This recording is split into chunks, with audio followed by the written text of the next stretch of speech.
Welcome, listeners, to today's episode of the Black Business Roundtable. I am your host, Doug Blacksher, broadcasting to you live from the City of Diversity, Oakland, California. Remember, this weekend, November 7th, daylight savings in California comes to an end. So roll back your clocks 1 hour. As of last week, Tuesday, October 26, 2021, it appears the Alameda County Board of Supervisors, in a 4-1 vote, is all in with Oakland and the A's regarding the Howard Terminal. But what's the bottom line for the City of Oakland, residents of Oakland, and businesses of Oakland? And to that note, I'd like to take a minute of silence to the Alameda County Board of Supervisors, Wilma Chan. She was in an accident, hit by a car yesterday, and she did not make it on the journey to the hospital. She was walking her dog. So let's take a minute to respect her and her family and show her appreciation for her many years, decades of work to improving the county of Alameda.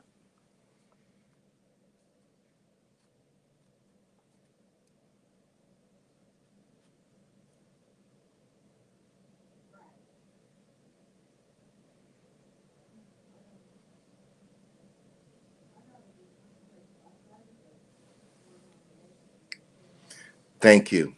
And to Wilma Chan and to your family, to your two kids, and to your grandkids, the Black Business Roundtable put out our deepest sincerity to you and your family. God bless you. We also want to let everyone in our audience know about a free virtual event. November 6th, Saturday, the first time home buyers course. Get started on your journey to home ownership. Finish the course with the certification you need to for pre-approval. For more details, sign up today at homesbyeloise.com/CP/sign up. Remember, generational wealth, often missing from Black and Brown communities and their families, often starts with acquiring real estate. And what better property to have than your first home? I personally know Eloise. We worked on Pamela Price's campaign together, and she is an expert in the field of real estate. She is also a member of the Bay Area chapter of the Gamma Phi Delta Sorority Incorporated. As Black Business Roundtable interviewed her sorority sister recently on our travel and tourism show. Once again, sign up today at www.homesbyeloise.com/CP/sign up and tell Eloise Doug Blacksher says hello. On a sidebar, talking about Pamela Price, Pamela Price is running for district attorney for Alameda County. Last night, I am her alternate delegate, Alameda District 18. And they had an important vote. And I want you all to follow up on this because understanding politics, we have got to change the landscape.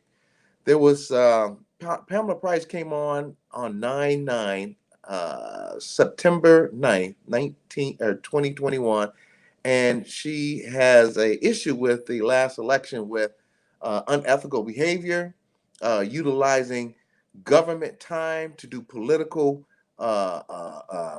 campaigning, which is illegal. So be sure to follow up on the district attorney's race in Alameda County, California, and find out what's going on out here. If you remember, Carol Fife just last week had to defend herself with a hit piece stating that she got a $2 million contract and gave it to her husband. I'm going to say this and shut it down because Dr. Ashley, I'm going to be squeezing my ball. I got a new stick now, be squeezing it. But we have got to stop this campaign to destroy Black women in politics. If they play fair, then you play fair. If they play fair, then you play fair. I worked on Pamela Price's campaign for 3 years, and everything that she did and we did was up board and on board, just the same as Carol Fife's. So once again, we have got to start looking out for these brothers and sisters, and specifically the sisters who are out here making a difference in the community. Stop cheating. That's what's making people shy away from politics. And as we saw last night, we lost Virginia, the governorship, because people were tired of this politricks instead of politics. Thank you for letting me vent that. Dr. Ashley, I'll be calling you after show. A special thanks to our sponsor, Magnolia Engineering and Construction, for their continued support. And we congratulate Tammy Willis for her continued industry accomplishment. As of last week, she was selected by the Board of Directors of BART. BART is Bay Area Rapid Transit, for an appointment on BART Audit Committee. Visit Magnolia Engineering and Construction at magnoliaengineeringandconstruction.com. Tammy Willis, we proud of you, sister. Between Carol Fife, Tammy Willis, Pamela Price, Dr. Ashley, Dr. Newell, Dr. D, Dr. Me, I mean, you sisters are just breaking it off and doing some great things out here. Now I see why there was a study saying that the most educated group of people in this country are Black women. I'm proud of you, and we will support you on the Black Business Roundtable. Today's show highlight: the Howard Terminal update and the Port of Oakland and the cargo volume issue from our past guests. That is in the know. In addition, we will discuss activism with a side of grace while serving a greater purpose, reaching our children through horsemanship and the sharing of a positive message that circled the globe. Our guests today include Dr. Ashley Coleman, Department Chair, Assistant Professor of Psychology at University of the West. Welcome, Dr. Ashley. And as you know, Dr. Ashley, each week I take a 10 to 30 second and give you your props. Once again, what you bring to this show is invaluable. And as I've continuously said, I do have anxiety attacks, and sometimes I suffer from being overwhelmed. You help me help others by keeping me calm so that I can inform others. And thank you, because our people need to see our people helping our people. Thank you, Dr. Ashley. Thank you, Doug, for having me. Janani Ramachandran, Esquire. She continues to be our social justice warrior, fighting for Oakland one day at a time. Due to her schedule, she will be back with us next week starting after 5:15 p.m. Catch up with Janani anytime via her website, Janani4ca.com. That is Janani4ca.com.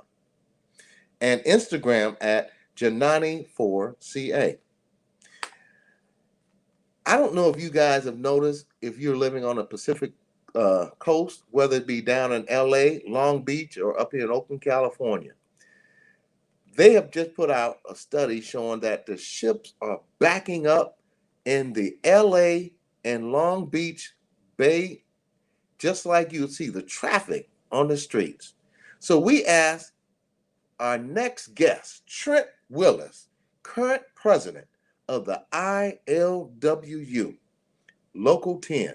And I want to take a second out to just say, when I talked to Trent, what's going on out here, man? He told me we have men on layoff up here in Oakland, California. He doesn't know why they're diverting the ships for these men to be laid off, and they should be offloading those ships. So it's getting near Christmas and Thanksgiving. We need to be getting that export and import, loaded and offloaded, so that we can continue good commerce in the Bay Area and all up and down the Pacific coast. Because if the ships aren't being unloaded, that means businesses are suffering and they're not making money. So Trent Willis, president of the ILWU, and the brother who I say shut down the Pacific coast 2 years ago, is going to be back on the show today. Trent, we look forward to having you on. Our next guest will be Brianna Noble, founder. Brianna Noble founded Mulatto Meadows along with Humble, an Oakland-based equine program dedicated to positively impacting youth from disenfranchised communities. You may know her better as the black cowgirl that rode her horse during the George Floyd protest in Oakland, California last year, and later from the Xfinity commercial. Her website, www.mulattomeadows.com. I look forward to seeing this. I don't know if you checked out my Facebook page and my LinkedIn, and it was amazing seeing a sister ride that horse with all those people around her, and she was in charge. It just plays into the scenario what we have on this show. You sisters are just tearing it up out there, all the way around. Brianna, we look to interview and for you to be on our show today as a special guest. Now for the national politic highlight, my girl, Val Demings, is running for 2022 Florida Senate seat. If you would like to stay updated on Team Demings, text the word JOIN to 77076. She is the former Orlando police chief seeking to unseat Republican Little Marco Rubio in Florida as he continues to fail Floridians day in and day out. Be sure to register to vote. Let's flip the seat. Little Marco, pack your little bags, put your little tennis shoes on, and scurry on up out of there and let Val Demings, another sister, clean up the mess you've made out here.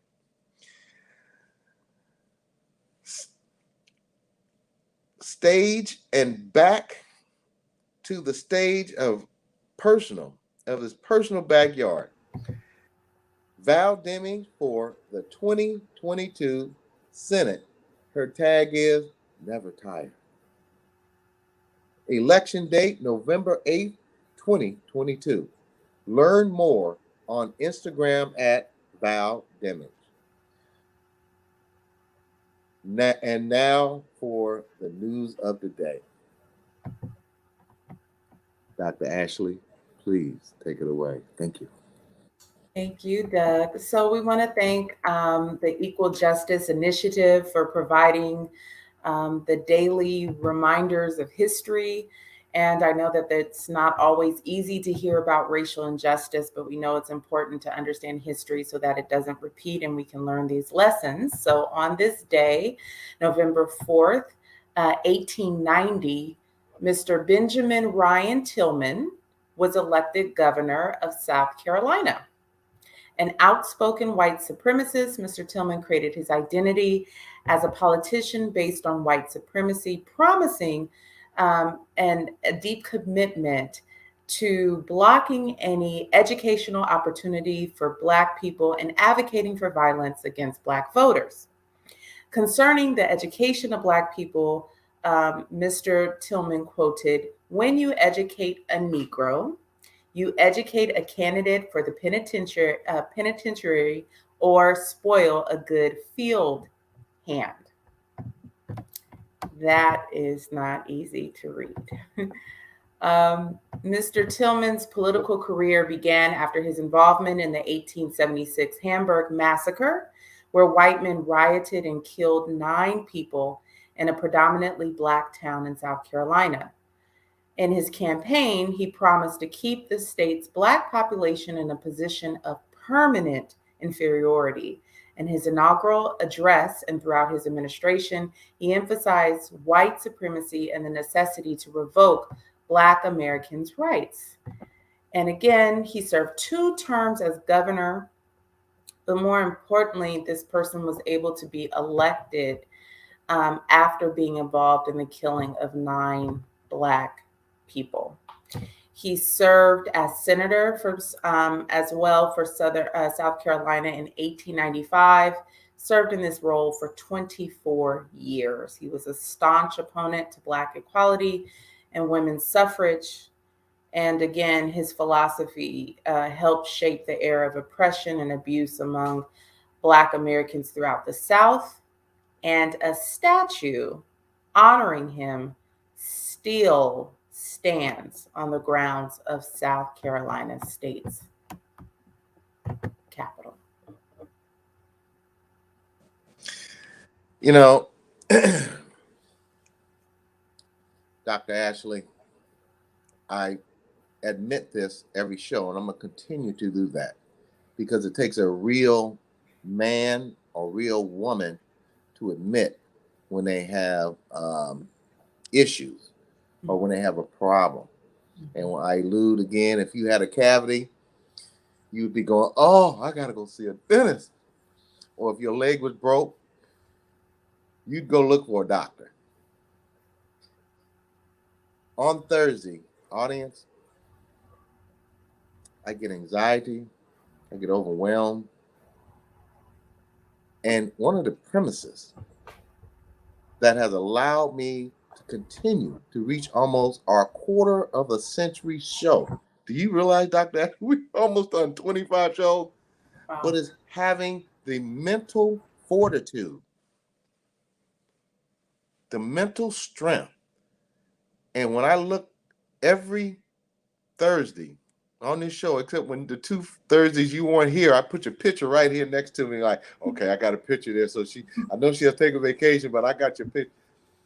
Dr. Ashley, I will continue to support mental health. I am an advocate and a staunch believer that all people, especially Black people, seek mental health.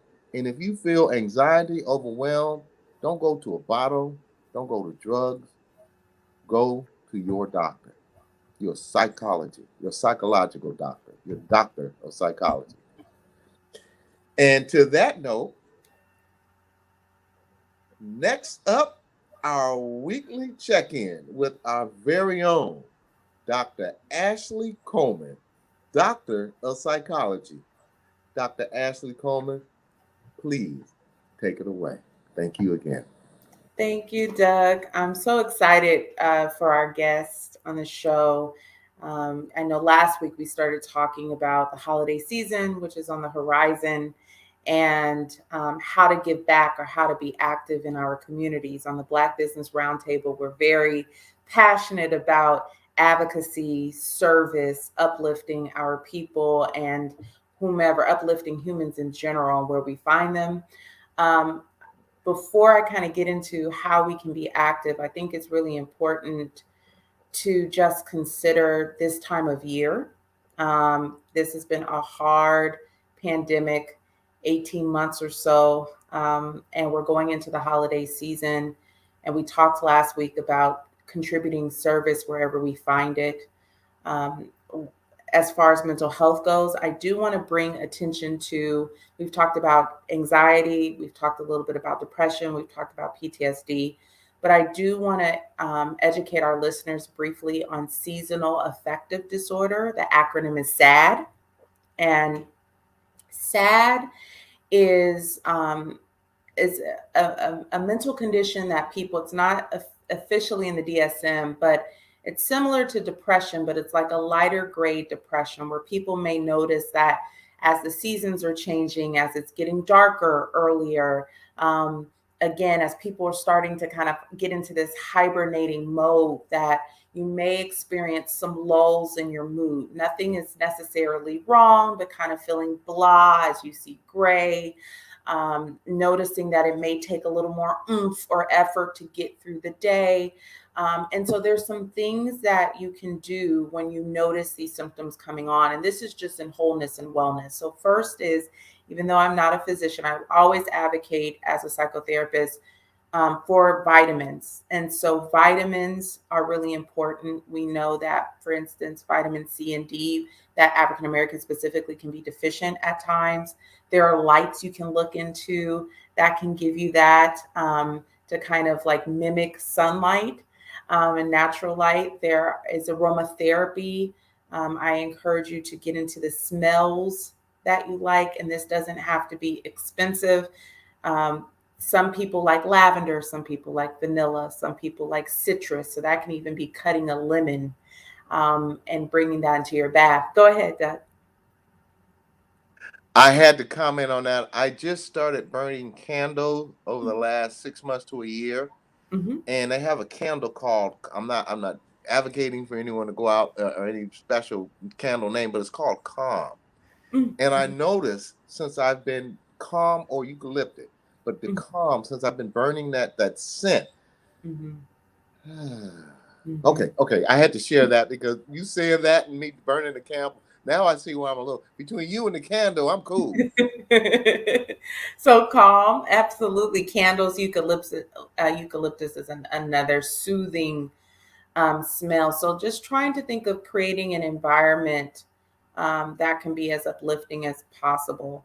And again, some of that can also be in creating your environment, your external environment, and being solution focused. So we know Sister Brianna is going to talk about her activism and how she responded to injustice that she saw, and how she reclaimed space and time and control and power, and is pouring back into the community through her gifts and talents and sacrifice. And so sometimes when we see injustice, we can pause, we can be frustrated, we can be overwhelmed. Understand that those are natural reactions. We can be sad.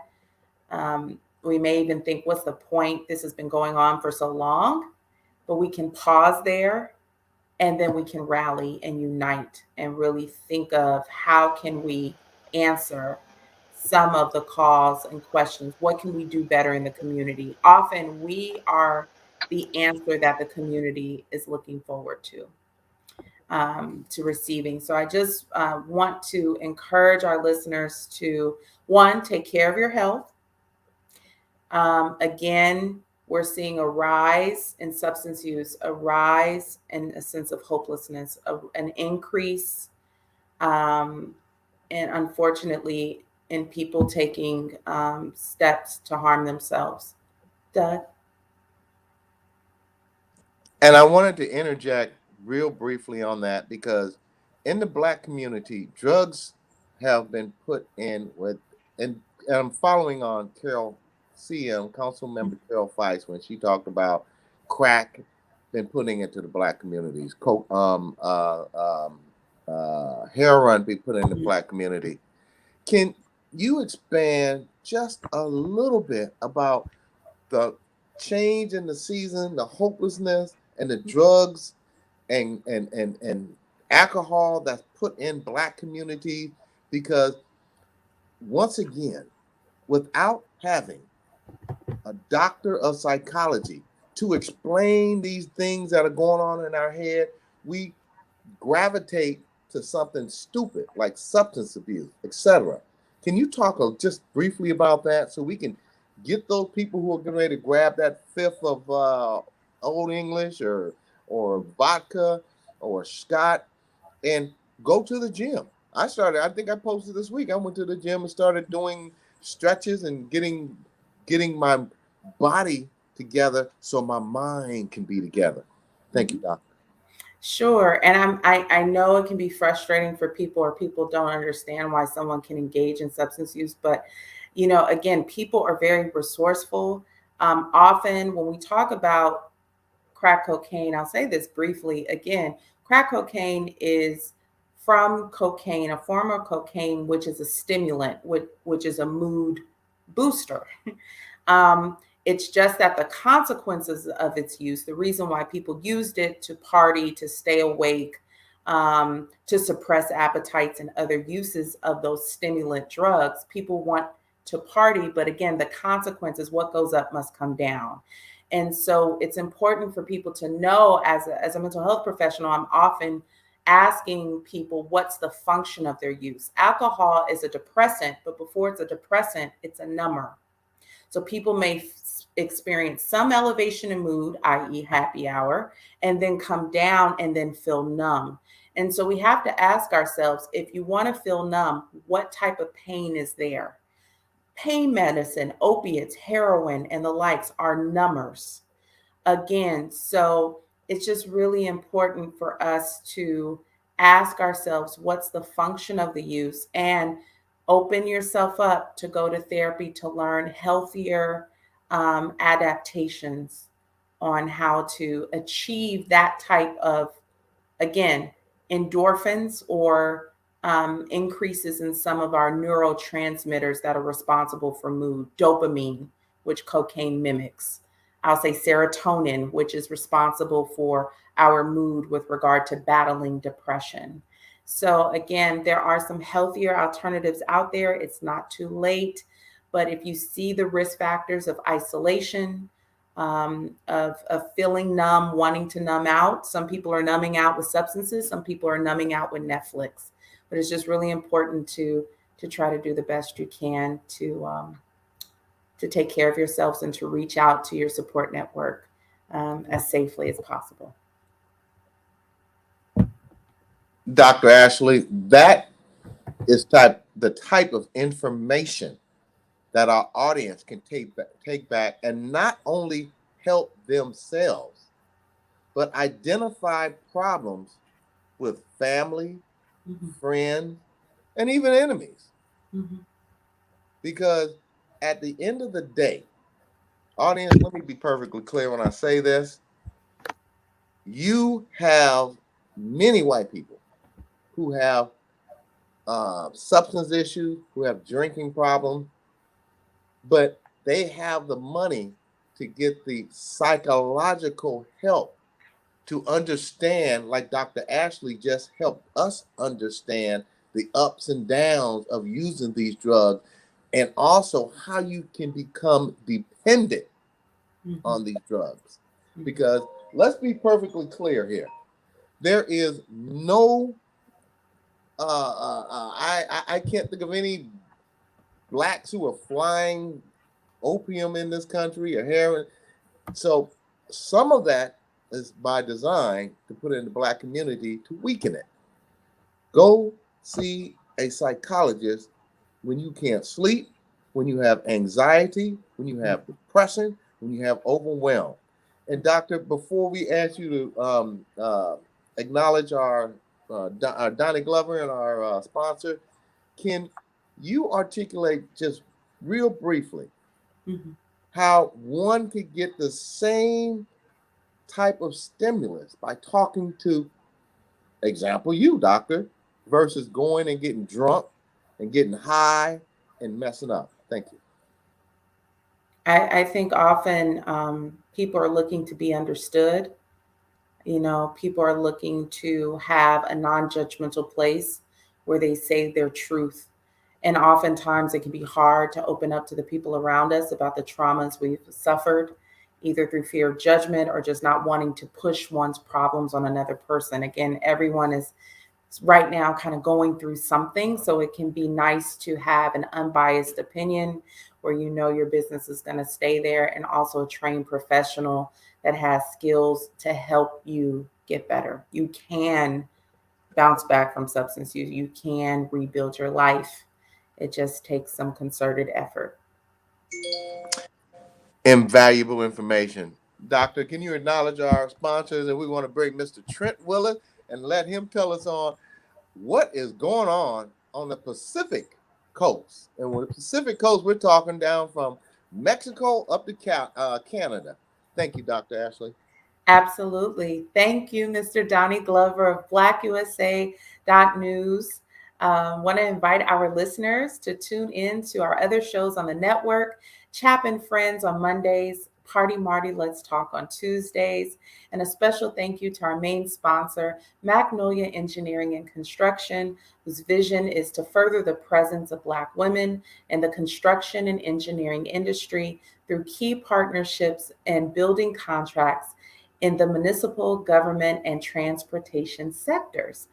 Also, if you'd like to join the BBRT advertising family, please contact us via email bbrt2021@hotmail.com. Back to you, Doug, so you can introduce Mr. Willis.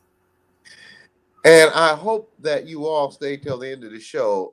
The BBRT, Black Business Roundtable, under BlackUSA.news is going to be making a special announcement at the end of the show regarding the Oakland African American Chamber of Commerce and the Black Business Roundtable under BlackUSA.news.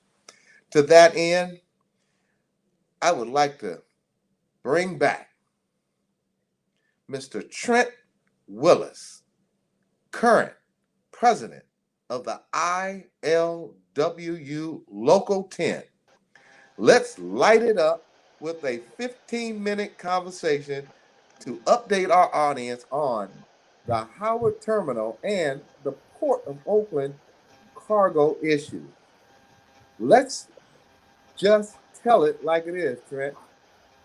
What does the decision regarding the Howard Terminal really mean for the City of Oakland and the impact this will have for workers, residents, and businesses? Thank you and welcome back, President Trent Willis. All right. Thank you, brother Doug. Can you guys hear me all right? Mm-hmm. Good, good. Well, I wanted to first send a shout out to your organizers of your show and also of your guests. Greetings from the ILWU Local 10 and solidarity to the labor movement before I start. We have to always start off by doing that. Okay? And power to the people, to my people. Okay? And we appreciate you having us on your show. We appreciate the spotlight that you put on Black businesses and Black leadership around the city and county, and what you do is great for the community. So I wanted to start off by saying that. As far as your question, you asked about the stadium, or are you asking about the backup in the supply chain? Well, we could talk for weeks about both. So why don't we, looking at, and I've talked to a couple of longshoremen who are on layoff. Let's start there, and then we'll bring it back around to the Howard Terminal, because let me be clear, audience. All these ships that are piling up in LA, and I'm going to let the president of the Longshoremen Local 10 break that down for us. Thank you, Trent. All right. Well, I'm gonna combine the two, if that's okay with you. Okay. And the reason I'm gonna combine the two is because the backup in the supply chain and the ocean carriers making the decision to bypass the Port of Oakland is a forecast of what will happen if that stadium is built. Okay. So I'll start off by explaining that on the right where the proposed stadium, where the parties want the proposed stadium built, is a turning basin for the huge container ships that come in to be serviced here. Your audience has to understand the difference between the ocean carriers and the terminal operators. Okay, so the terminal operators are the people that we work for mainly. Okay, those are the terminal operators on land. The ocean carriers are the owners of the ships. Okay, most of those ship owners are foreign companies. Okay, so they don't care either way. Your audience has to understand that the terminal operators are here in the Bay Area are in just as much pain as the ILWU members, because they want the ships to call here also.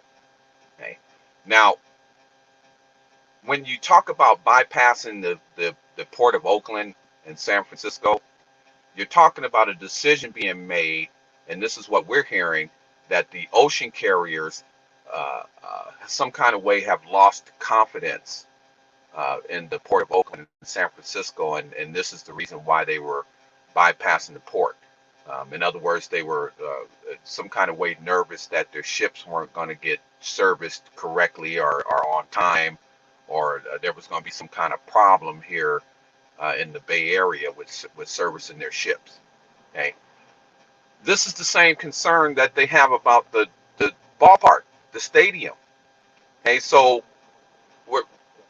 we need to learn from these lessons. Okay, we're not learning anything. I was on a Zoom meeting with the county. I can't remember which day it was last week, where they took a vote to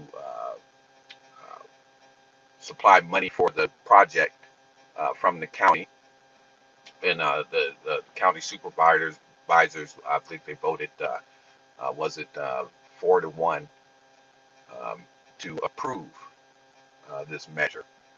I believe the only dissenting vote was I'm having trouble. I can't think of his name right now. Keith Carson. Keith There's two, Carson. there's two black men on the Alameda County Board of Supervisors. One is Right. Nate Miley, and he voted for it. Keith Carson was the only black man the only person who stood up for it. But I'm sorry, I didn't mean to interrupt, sir. Right, but you know there are people whose support for this stadium is blind. I don't think they understand the ramifications that this will have and the impact this will have on the Bay Area economy in particular. It'll have more ramifications, not just the Bay Area, okay, but the Bay Area specific and black businesses will be very negatively affected if the ships or the ocean carriers decide to bypass this port. Okay, and we're seeing evidence of that right now. A decision was made, even though it was supposedly for a different reason. We don't have any control over these ocean carriers. They can just decide for whatever reason that they don't feel confident in this port and decide to bypass the port. Now the fact that the ocean carriers have decided to back up ships in the Port of Los Angeles, that in Long Beach, and also the Pacific Northwest, doesn't make good fiscal sense to us. That's a good way to lose money.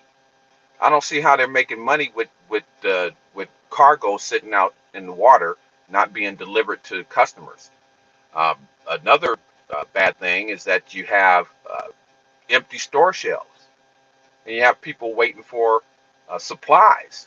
You know, another lesson we didn't learn is from the pandemic, when we had hospitals in grave need of supplies to treat people with COVID-19. We had people that didn't have toilet paper. Okay, just basic needs of people that we're used to going to the store, your local store, and getting off of the store shelf. We couldn't do it. We were supposed to learn a lesson from that. And apparently, there are people who still haven't learned that lesson, you know, because you have it sitting right in front of your face right here. So, say for instance, this project was approved and went through as scheduled, okay, and the ocean carriers couldn't use the turning basin to turn their ships around.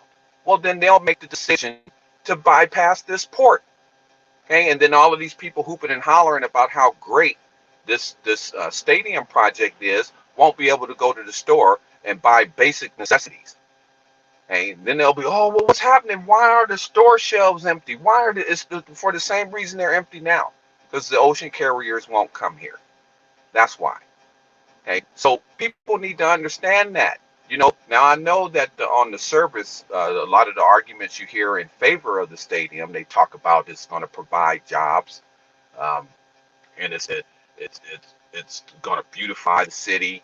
I heard another one about the land usage. They're saying that where the stadium is proposed to be built, that nobody's using that land. That's false. You know,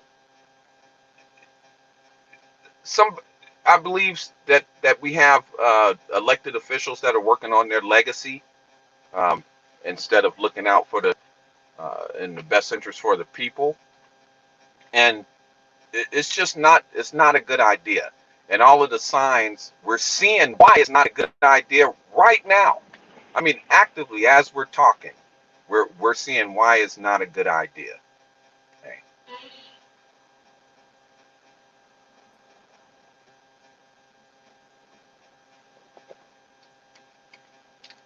Trent, You still here?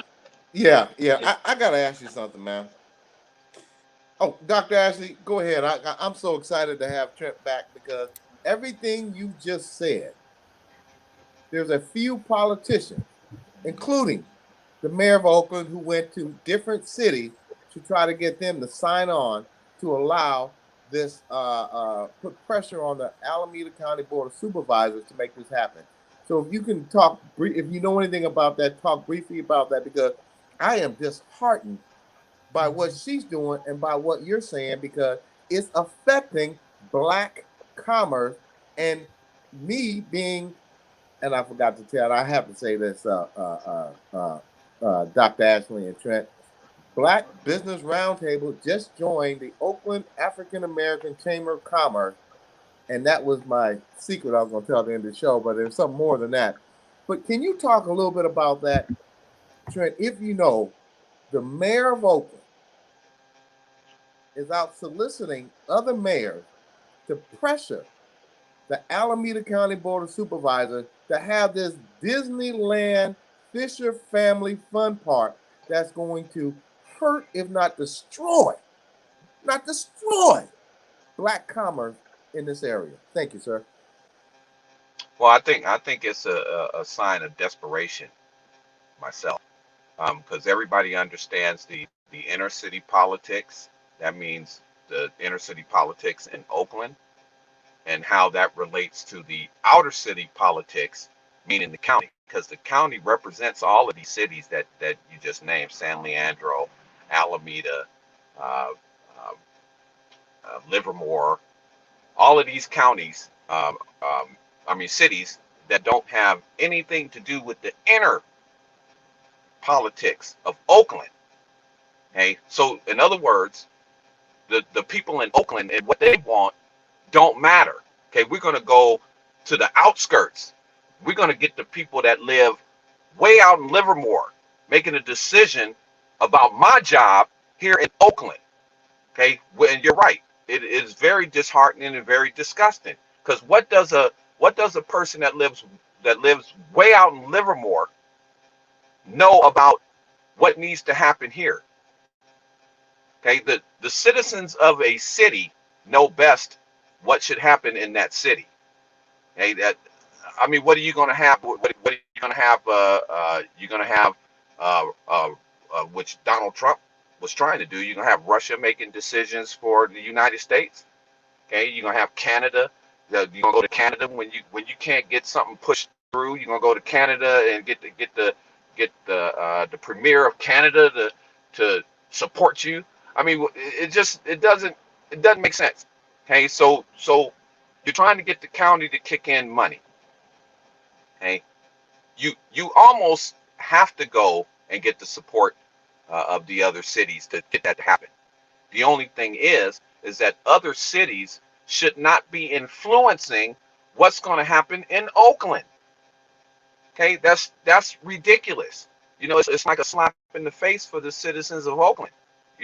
For some other city to be deciding what we're going to do here, and not not even having a full understanding of how that's going to affect the people that live here. You don't have to live here if you live in Livermore or if you live in Berkeley or Richmond. You don't have to deal with the consequences. You don't have to deal with the after effects of what's going to happen when that stadium is built. Okay, are the people in that live in the other surrounding cities, they are going to have to deal with, though, the fact that they're not going to be able to get their shipment deliveries, okay, to their chain stores and the places where they go to buy their supplies and all of that. That's going to affect them. Okay, and when that happens, which is happening right now, because we the ocean carriers have made the decision to bypass the port, but it's a temporary thing that's going to change. But the stadium is permanent.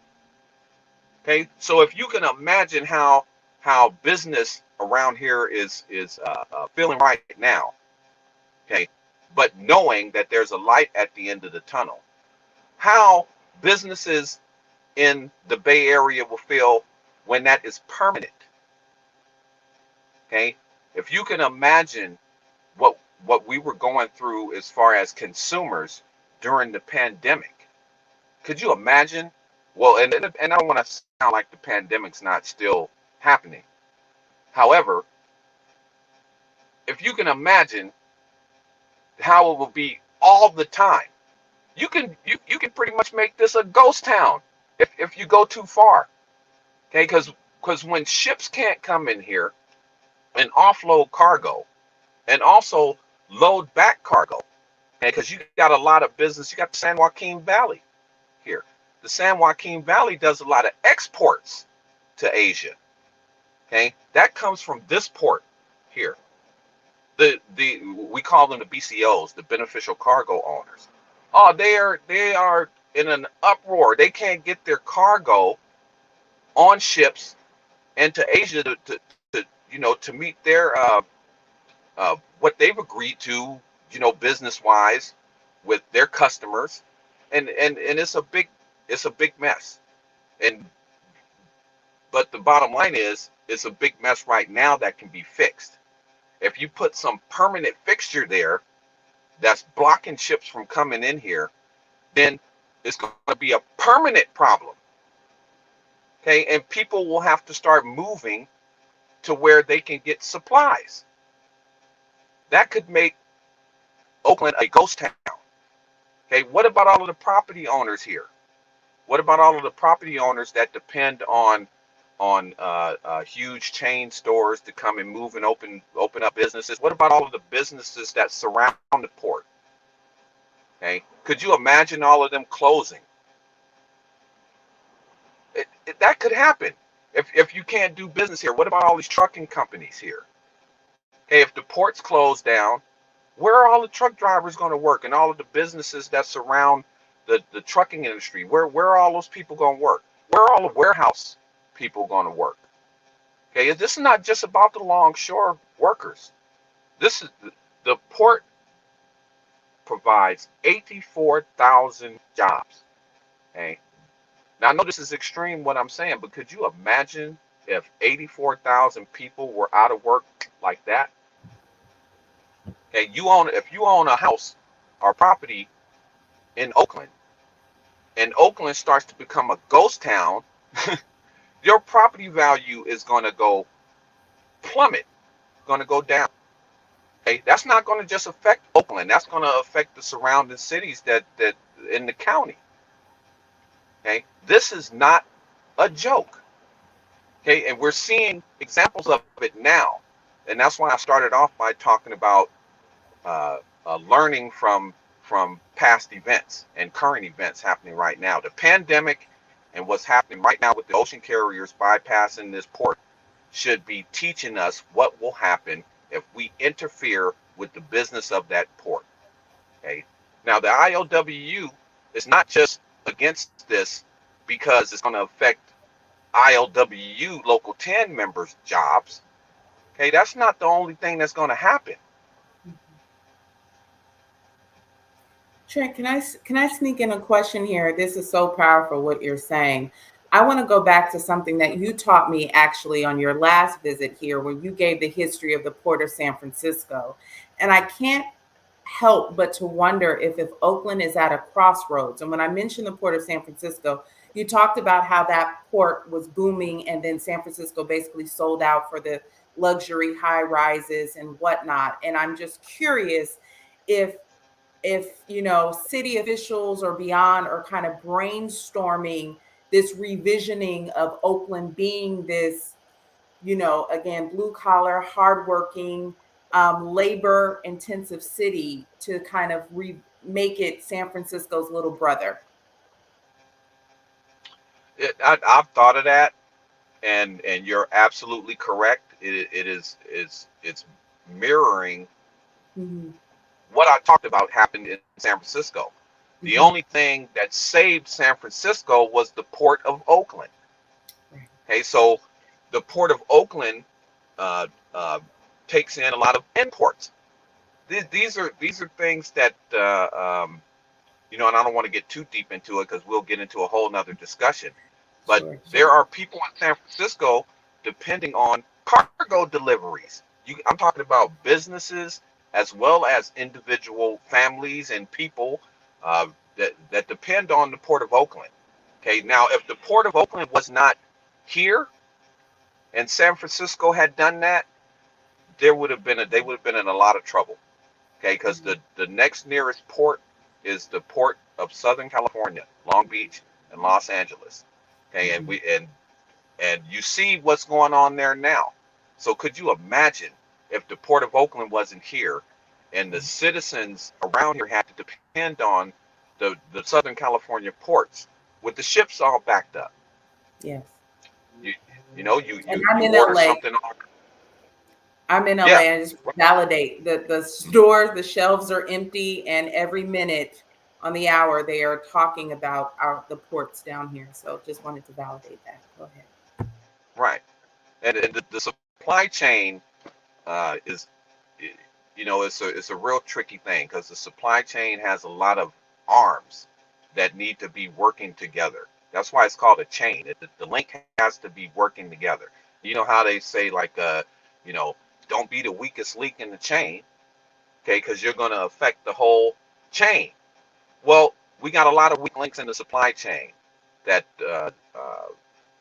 you know, everyday individuals like you and I, who depend on jobs and who depend on a way of life, to make a living. We don't have much to do with some of those links in that supply chain. People with big money have a lot to do with those links in the supply chain, and a lot of greed and selfishness from these. I don't want to call them. These wealthy ship owners, okay, and these wealthy business owners that make money off of the supply chain, meaning the uh, uh, maritime supply chain. You got a lot of them thinking about their own profits instead of the supply chain. Okay, so you got a lot of buffoonery happening throughout the supply chain that's making it, I call it compound stupidity.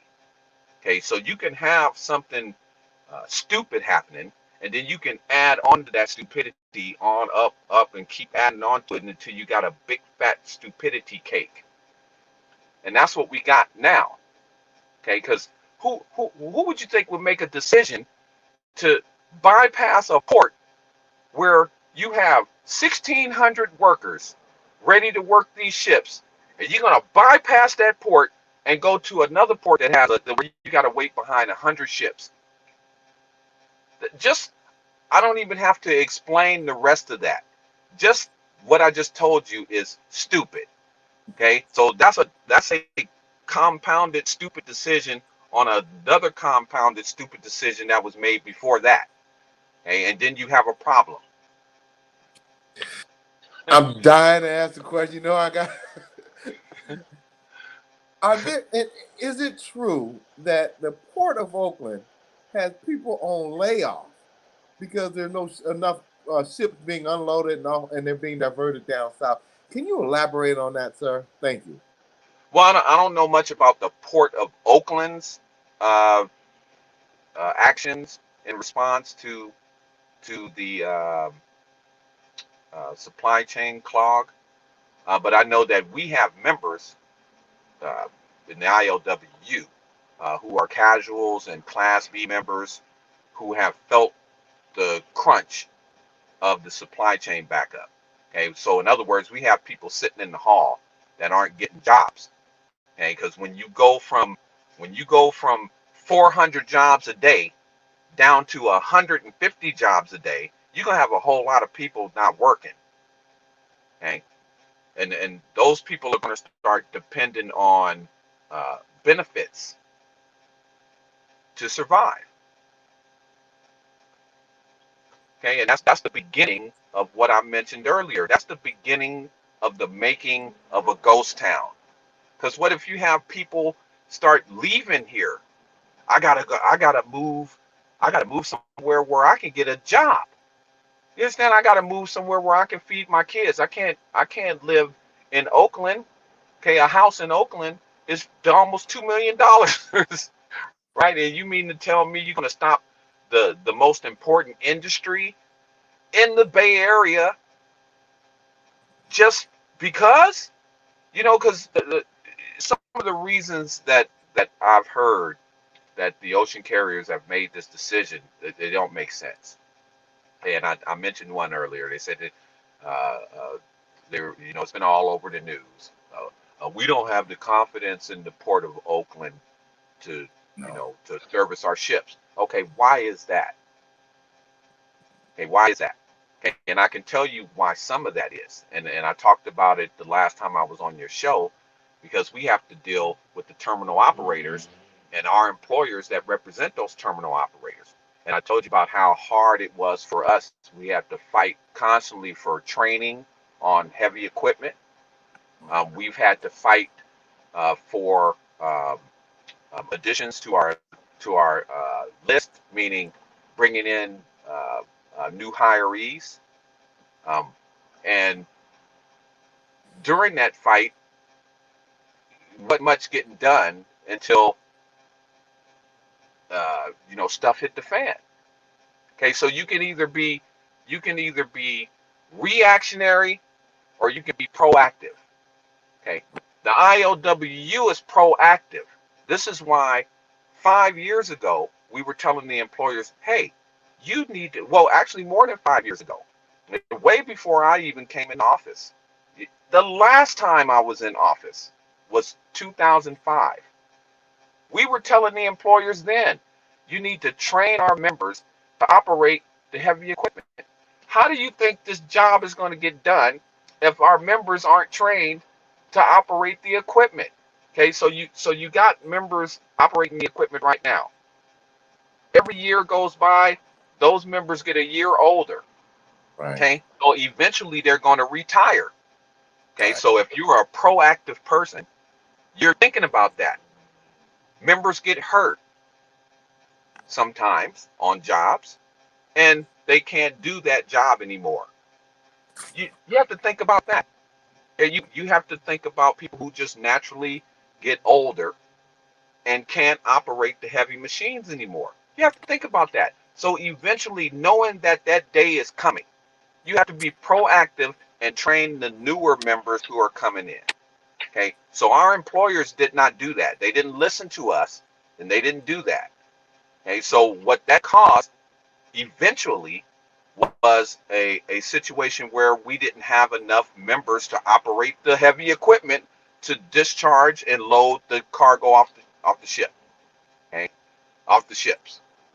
Then we had we didn't, meaning the employers didn't agree with us to hire new members. Okay, which we said we should hire new members maybe a little bit at a time. We couldn't get our employers to do it. So what had to happen, which is a reactive move, is that we had to hire a whole bunch of people all at once. And that's what I talked about the last time I was on your show. You remember I talked about how we did a lot of hiring. That was in response to the employers finally getting it. Oh man, we're not going to be able to work these ships.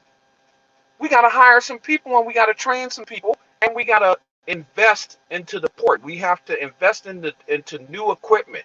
We're still operating out here with the same equipment that was there when I first got my book. I'm the president now. I don't want to give up my age, but there's been a lot of years gone by since I got my book. Okay, and when I got my Class A registration, I remember the employers, a lot of the terminal operators got new equipment during that time. Right? That was the last time it happened.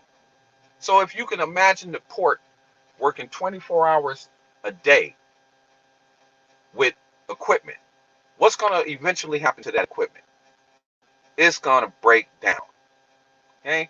So why would you wait until almost all of your equipment is raggedy and broke down before you get new equipment? See, the union doesn't have any control over that. Okay, but when you read the newspaper, some of these articles like the Journal of Commerce, who are totally biased for the employers, okay, they'll say stuff like, "Oh, those lazy longshoremen, they don't want to go to work. Or we got lazy crane operators. Or the union's not cooperating." Okay, I know you've been hearing about this Joe Biden statements about the ports working 24 hours. Okay, well, newsflash, Mr. Biden, the ports already work 24 hours. Okay, we've been working 24 hours ever since I've been on the waterfront and before, ever since my dad started on the waterfront in 1963, we've been working 24 hours. Okay, and we have in our contract where we have 3 shifts. We have a 8 a.m. start, we have a 6 p.m. start, and we have a 3 a.m. start. Now the 3 a.m. start is a 5-hour shift where we get a cargo rate pay of 8 hours though when we work the 3 a.m. shift.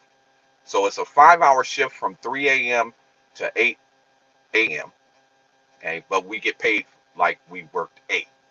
The employers don't want to pay that, so they don't order the 3 a.m. shift, even though they agreed to it in our contract. They don't order the 3 a.m. shift, and then when somebody asks them, "Okay, well, why are you not working 24 hours?"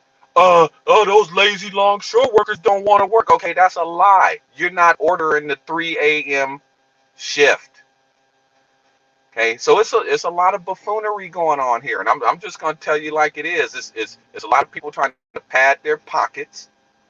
Okay, it's a lot of buffoonery and compounded stupidity happening here. Okay, you got people that aren't thinking. Okay, now the decisions made in San Francisco years ago. If San Francisco had been the only port city around here, this Oakland wouldn't be what it is today. If it didn't have a port, it would be a ghost town. Okay, because tourists are not going to keep your economy going. Bottom line, that's not what's going to keep. What keeps an economy going is the people who live in the community that have jobs. And then those people go to stores and they buy goods. Those people buy cars. Those people buy houses. That's what keeps the economy going, is business and commerce keeps the economy going. And tourists don't keep the economy going, and baseball fans don't keep the economy going. Okay, so let's just be real. So you think you're gonna build a stadium at the port, and then that's going to provide the same revenue as the port? This is not going to happen. Trent Willis, President Willis, Trent, I got 3 good things that I pulled out. I got a ton of things, but these are the 3 things. My dad was a Teamster. My dad's dad was a Teamster. And when I graduated from school, went to college, and wanted to, wanted to earn extra money, I became a Teamster. And my understanding, your father was a longshoreman, and that's almost like generational wealth, because let me ask you this. The jobs that are on the Port of Oakland and the jobs that are in Long Beach and the jobs that are in LA, what is the percentage of African American working down on, you know where I'm going, brother, working down in LA, working down in Longshore, and working up here in Oakland? Who has more African Americans in the ILWU making that great money other out of those three I just identified? And the Fisher family and Mayor Libby talk about, oh, we're going to have all these jobs, want the stadiums built. Can you discuss, after you break it down, who has more African Americans and women of color and a diverse group of people working at the Port of Oakland? Can you identify having those good paying jobs is what is allows a balance of middle class in America? Thank you, sir. Right. Well, we absolutely have the most African Americans by far here. Not only the most African Americans, but we have the most minorities, period, in our local than any other local on the coast. Okay, what our local is 74% African American. Okay, so that's way more than half. 74%. That is a lot. That's 3/4 African American here in the Bay Area in the ILWU Local 10. Okay, and I was going to bring this up earlier, but since you touched on it, okay, the ocean carriers making this decision to bypass this port is very suspect. Okay, even the decision to build the stadium, this so-called stadium where it's proposed to be built, is suspect, because it's almost saying, and I'm just going, I don't bite my tongue or nothing, and I think this is why our members respect and like me, because I'm just going to tell it like it is. It's almost like you're saying, well, I want to do something here. I want to build this stadium here, and I want to build a stadium, and forget these black people over here. These are just black people working here. That's what it feels like. Okay, I'm just gonna go down where these African Americans and minorities are making a good living and enjoying a good wage and benefits, and I'm gonna slap my stadium here. And when they start hooping and hollering about their jobs, don't nobody care about black people hooping and hollering. Okay, I was watching the news today, and they were the jury was being selected for I forget the young man who was killed by the police. I think it was Aubrey is his last name. Aubrey. Mm-hmm. Right. Okay, so the jury was selected for that today, and the all of the black jurors were eliminated. They kept one.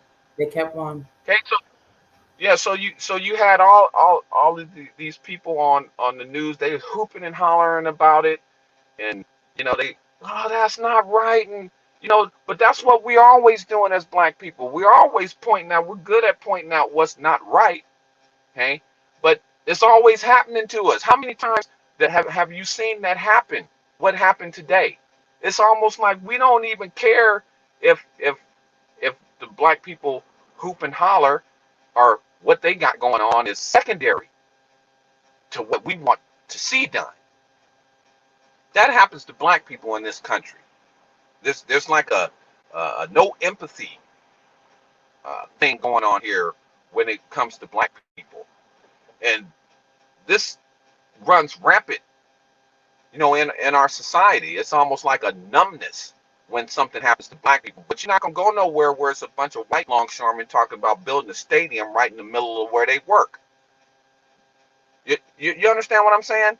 Because when white people start marching up and down the street and calling their elected officials out and all of that, then people start listening.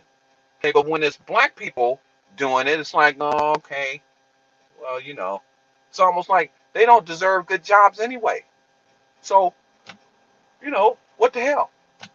And that's how it makes me feel personally, because every time it comes time to steal some land or to mess over some people, it just happens to be black people, you know, and and Mexicans and minorities. It's always darker skinned people who get messed over first.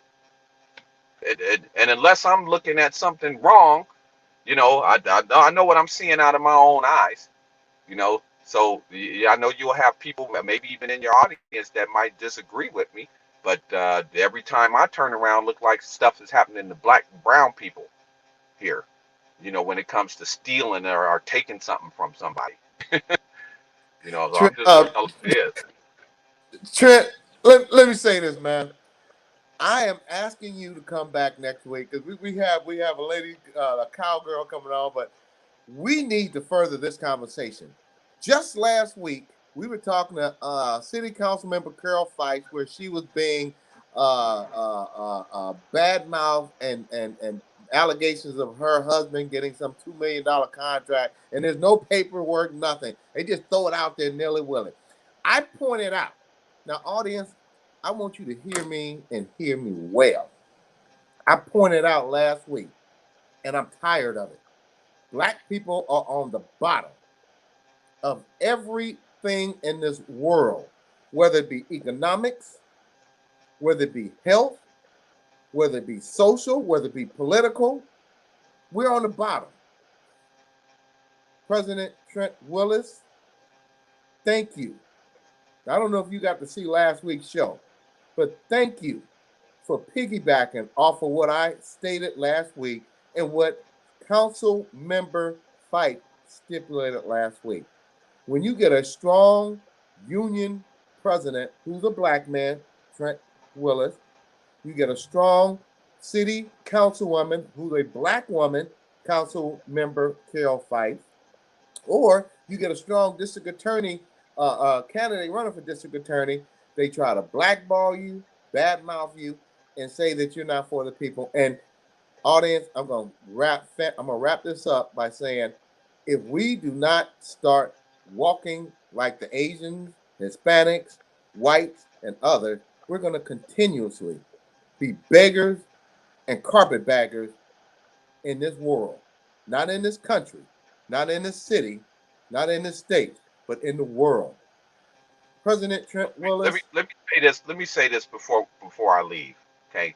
Uh, I just you made me really think of something, and this will hit home more than anything that I've talked about here today. Okay. You look at you had some incidents where some Jewish people were being attacked in New York. Okay. You had a bill passed within weeks. Okay. We had some instances of Asian people being attacked. You had all kind of signs hanging around, "Stop Asian Hate." You had a bill passed in a matter of weeks. How long have black people been oppressed in the United States of America? Whenever a neighborhood is slated for gentrification, whose neighborhoods get gentrified first? Black people. Who has the lowest earnings, meaning people who make the lowest salaries in this country? Black people, mainly black women. Okay? The ILWU Local 10 supports Carol Fife because Carol Fife is the councilwoman over the district that we're talking about. She ran saying that she was opposed to the building of this stadium. What happens when we allow the people that we support to be isolated? Okay, it's not good enough just to support a candidate and then they get elected and then you don't do anything else. Okay, people have to fear what's going to happen when they do something negative to your community. Okay. My black and brown brothers and sisters here in the Bay Area need to unite and start voting some of these people out of office. Okay, when they go to run for office, like a lot of people come to the ILWU when it's time for them to run for office and they start saying what we want to hear, and then they get in office and do the opposite. Okay, don't think the ILWU Local 10 is going to forget that, right? The ILWU Local 10 is going to do its part in organizing the community against people who do things that are harmful to the community, because it's only natural. We support Carol Fife. I'm not surprised that she's being attacked. Okay, but just being a black woman alone is enough to be attacked. Don't have the nerve to be a black woman that speaks up. Don't have the nerve to be a black woman that has a voice. Don't have the nerve to be a black woman who, when she speaks, people listen. Don't have the nerve, because when you have that nerve, there's going to be a response. Me as a black man, being the president of the ILWU Local 10, I get the same thing. What's a shame, though, is when it's people, meaning our own people, who help to do it. That is the worst thing. And that's what has to stop, because those people who are perpetrating these, what I call crimes, they depend on your own people turning against you when you're trying to steer them in the right direction. You can go all the way back to slavery. Okay? Trent, And you could plantation behavior. Okay, so black people out in the audience, support your black brother and sister, and quit going for everything that the power structure hands to you. Okay, you don't have to support the man to be like the man. Okay, you can support your black community and still be uplifted. I know I went on a rant there, but I had to get that off my chest. And we're glad you did, and always appreciate your candor. And so much, I echo what Doug says, that we have to have you back. There's so much that I want to follow up and ask you about. Should Oakland go to that ghost town? It's not a secret how our homicides have gone up this year in Oakland in comparison to last year and whatnot, and just what are the potential dangers of that ghost town. So thank you for using your voice and continuing to advocate, using your foresight as well, and hopefully people will listen. All right, thank you very much. I want to send a shout out to Noble, Magnolia Kim Engineering Noble. Construction. Can you help Noble get in? Trent, let me. We got our next guest on, but brother, let me get you back on next week, because it is critical. What you said, we call them sellouts, and that's what's the Underground Railroad, the sister that just made a movie on Harriet Tubman. That's why she carried a pistol and she used it. Now, I kept moving away because I was laughing, because everything you said was right on point. Now, can you stay on just a few minutes while we get our next guest in? Because what you are saying, man, our people need to hear. We don't have a black president of a union who is able to articulate what you just said. Let me turn this down a little bit while they work it out. It is so important, audience. This brother has the nerve to challenge truth to power. Trent, I stand behind you 100%. And I'm not, I don't put black against black. I'm not going to do that. But when you ran for the president of the ILWU, one thing that made me in your corner, and I will always be in your corner, brother. I will always stand behind you, because there was 2 black men running, and you had not one time threw a piece of paper at your opponent, who was an African-American man. Would not. And that's all I'm going to say. but you know what he did. Well, you know, Nat Turner is actually a better example, because Nat Turner was only able to get 100 slaves to fight with him. How's that possible? You know, so if the power structure knows you only you fighting with a half loaded arsenal, right? Or not even a half loaded arsenal, but a quarter loaded arsenal, they have no reason to fear you. And when I say fear, I'm not talking about physical fear. Okay, Sure. I'm talking about fear in any situation.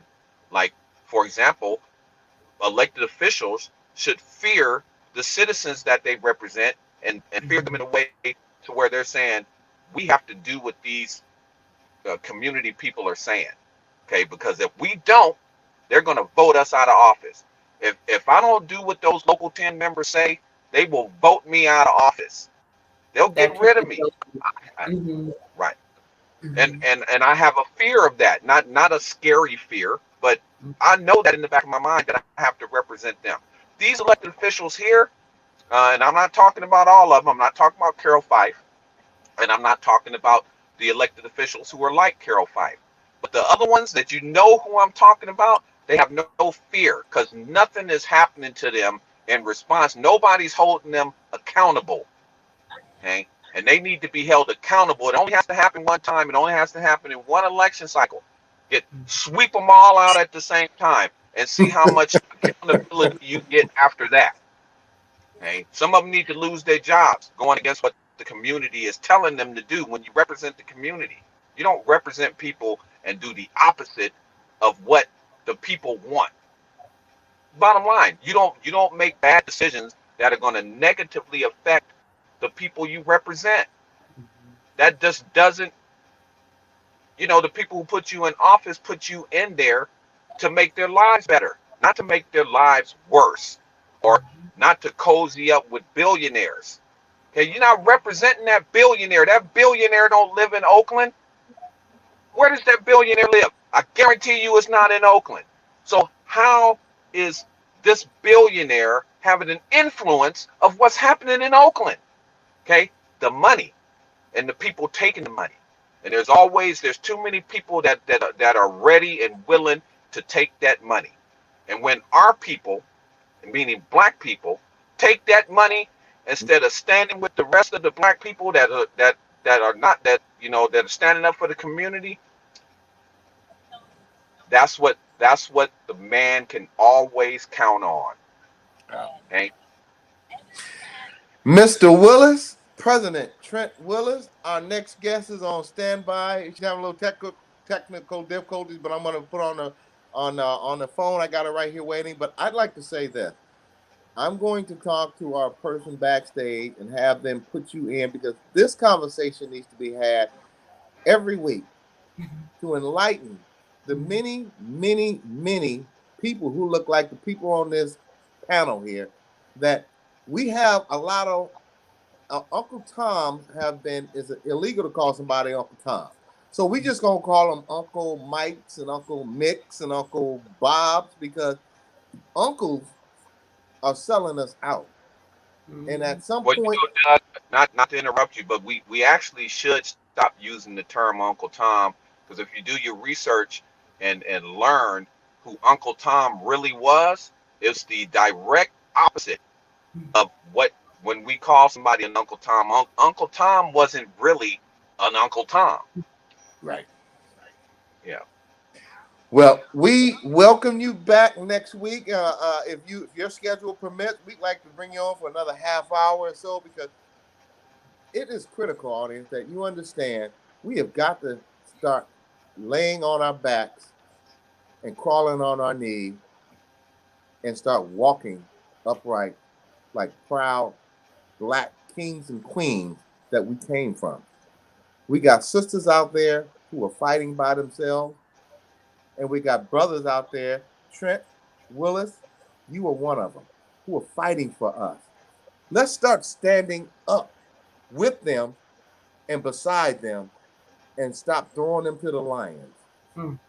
Trent Willis, President of Local 10. We welcome you back next week. If you're schedule permits. And if it doesn't, we're going to schedule the week after that. But we have got to start hammering home what you said. So God bless. Have a great day. Dr. Ashley, can you give our sponsors a break? And we're going to bring in Noble, the black cowgirl. President Trent Willis, thank you, sir. Thank you for being honest. Hey, Magnolia Engineering and Construction. Have a great day. Thank you, All sir. right, too. All Thank right. you. Thank you. Dr. Ashley, can you take us into our acknowledge and commercial break so we can let people know that Doni Glover, go ahead. Absolutely. Thank you, Mr. Doni Glover of BlackUSA.news. Listeners, please be sure to check out SISTABIZ with Nicole and Tamara on Wednesdays, and also BlackUSA Crypto News with Kamal Hubbard on Fridays. And if you'd like to learn more about our main sponsor, Tammy Willis, who is owner of Magnolia Engineering and Construction, please visit the website www.magnoliaengineeringandconstruction.com. Who wants to be a part of growing with our community of Oakland, California? Connect with Magnolia Engineering and Construction on all social media platforms. And again, to join our advertising family, contact us at our email address, bbrt2021@hotmail.com. Doug, back to you. Oh, Doug, my favorite, the second favorite thing you'd like to hear me say. Well, let's welcome our next guest, Brianna Noble, founder of Mulatto Meadows and Humble. Dr. Ashley, may you please read her bio? And we apologize, audience, for her being late. She had a little technical difficulty, but just like our child doctor, Dr. Calvin Wheeler, they are committed to enlightening our audience. Dr. Ashley, please. Absolutely. It's my honor to introduce Miss Brianna Noble, who is known around the world visually as the woman that took to horseback in Oakland, California during the George Floyd protest, later being featured on horseback in an Xfinity mobile commercial. However, there's more to Brianna Noble. She is a mother and has a positive, supportive partner in life with whom she shares a daughter, and she's also an equestrian. In 2017, Brianna founded Mulatto Meadows along with Humble, an Oakland-based equine program dedicated to positively impacting youth from disenfranchised communities. Through enriching learning experiences, Humble uses horses as a medium to inspire bright futures. Peer-reviewed research has proven that equestrian programs have significant benefits on child development, improving self-awareness, responsibility, goal-directed behavior, and relationship skills. Listed on her website, Humble is an after-school equestrian program that immerses underprivileged children in all aspects of ranch life, from riding and horse socialization to husbandry and barn maintenance. Humble works with students to create a foundation of confidence around the stable, on horseback, and in everyday life. And before we just say hello to Brianna, I just want to echo definitely what the research says. And there's a lot of research on working with youth, adolescents that have had emotional difficulties, that have survived substance use, and the power of equine-assisted therapy. So I have some colleagues that specialize in that. So excited to hear what Ms. Noble is going to share with us. So Doug.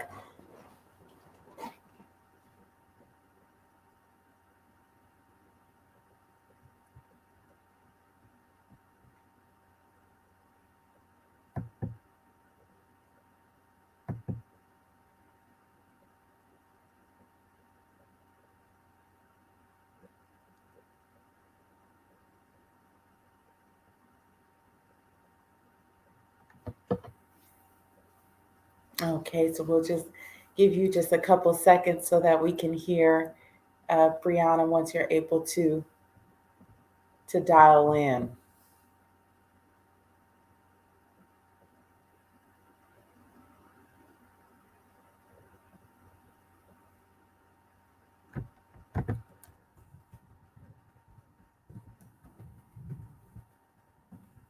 So I'll read and take the next question, then hopefully Doug and Brianna will be able to respond to it. But um, again, my first question for Brianna, we see here, is wanting to get a sense of how she got inspired to mount the horseback during the George Floyd protests. So we'll just take a couple minutes um, again with it to address some technical difficulties. Okay, Can you hear me now? I can hear you. Let's welcome Miss Noble, Brianna Noble, to the show. Brianna? Thank you so much for the warm introduction. Thank you all for having me. Dr. Ashley, I'm going to make a few notes off of Mr. President Trent Willis. Can you fire off the first couple of questions to this very powerful sister who rides a horse into town? Thank you. Absolutely. Brianna, thank you so much for joining us. Can you please start off by telling us what led up to you riding down horseback down Lake Merritt? Many of us didn't even know that was possible. And it was such a powerful image that went viral. So can you share with us what led up to that moment? Yeah, well, I grew up in Oakland, and I've always been an activist in my community. So I went to Oakland School for the Arts, and I was down there for everything with Oscar Grant back in the day. And since becoming a mother and really working full time in the horse industry, I kind of felt like I'd become detached from all of that. So when George Floyd, his death happened, or his murder rather happened, it really just hit me that here I am 10 years later from Oscar Grant, and I'm sitting in the same position as I was back then, feeling helpless and like nothing had changed. But I'm a grown woman at this point. I'm 26 years old, sitting in bed with my husband, and it just really, really hit home for me that my voice, all of that work that I had done to try to impact my community, it didn't work. I was completely unheard. All of our voices were completely unheard. And my husband didn't really understand my frustration, which was a big reason I decided to head down to that protest. My husband was born in Mexico and, didn't really, I don't think he had actually even seen a Black person until he was 18 years old. So he didn't know the history that we have with police brutality and couldn't really understand my anger. So I'll never forget the night before that protest. I was sitting up explaining the history to him and explaining why I was so angry and why I felt like I needed to do something. And it just enraged me even more, to really talk about and revisit our history as a people here, our history here in Oakland. So I just sort of in that moment decided that, if I can get my work done, I'm just going to go ahead and head out before the protest and see if I can take one of my horses, since, we do parades and I make my living by basically selling horses that are safe to do things like that. So that's exactly what I did, because the only time I could think of in my life that people can't ignore me and can't ignore my voice and that I really feel seen is when I'm on the back of a horse.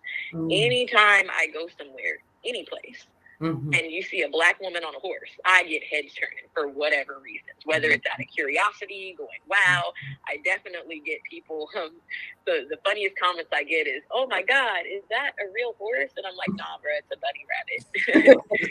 So we definitely get some attention. And I just thought to myself, well, maybe I can use that to do some good, So one thing that's really pissed me off this whole time, with protests and things of that matter, is just the fact that the world seems they get more enraged by the fact that maybe a window gets broken or some graffiti or something like that happens than the fact that somebody lost their lives.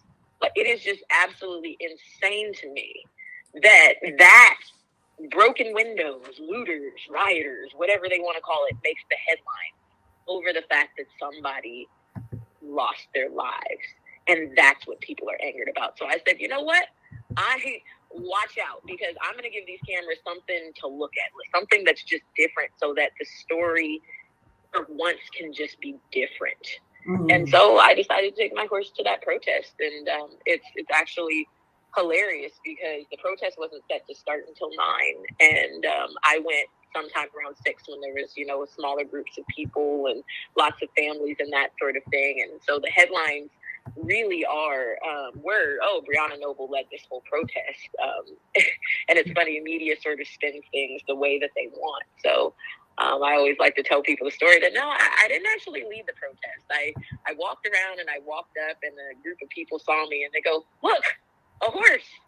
So I was just like, hi. And I waved back at them. And then there's a crowd of like 200 people that decide to start walking towards me, because of course everybody wants to see the horse. Mm-hmm. And so I'm like, I don't want to get stuck with the horse in a crowd of people. So I just turned around and walked away. Mm. And that's where those iconic photos come from, of me leading an entire protest, which is in fact me just simply walking away to keep everyone safe.